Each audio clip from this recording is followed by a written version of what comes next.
Broadcasters today are faced with many challenges as technology continues to grow.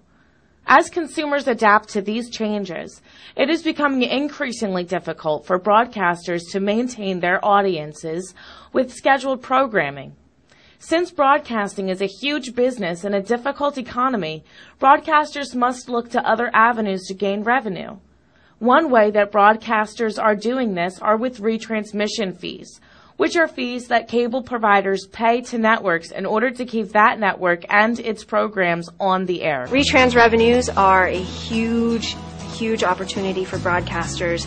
They've grown from 3% of total revenues in 2007 to 4% of total revenues among the 17 broadcasters that we've tracked. It's the one element that has saved the industry in the last several years from more negative revenues. And a great medium for kids these days to watch their favorite shows and movies is on venues like Netflix and Hulu. Kids today are too busy and don't have the time to sit down and watch their favorite shows, but this is a great medium and a great way for them to watch their shows whenever they can.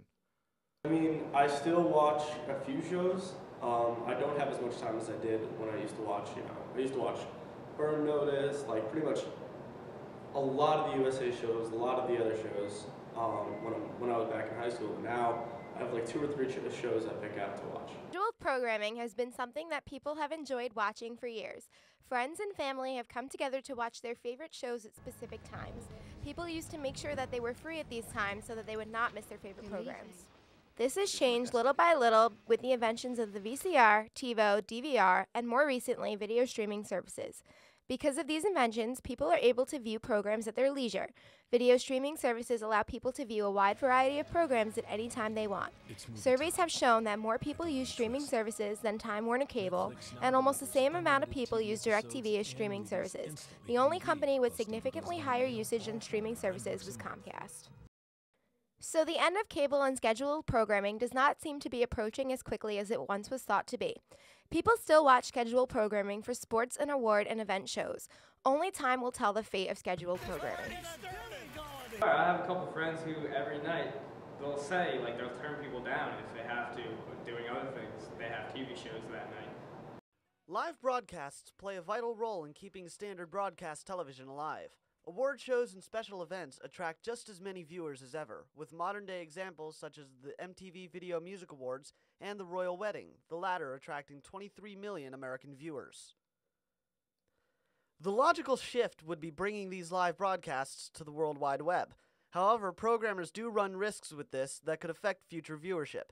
With the already dangerous internet, unpredicted changes and occurrences can go a bit too far concerning crude language and content, as exemplified by the infamous Sex Pistols' Bill Grundy fiasco back in 1976, which affected live broadcasting even long before the internet. Go on, you've got another 5 seconds. Say something outrageous. You dirty bastard. Go on, again. You dirty fucker. What a clever boy. What a fucking rotter. Well, that's it for tonight. The other Whatever the pros and cons, what most programmers worry about with live internet broadcasting is monitoring advertising dollars.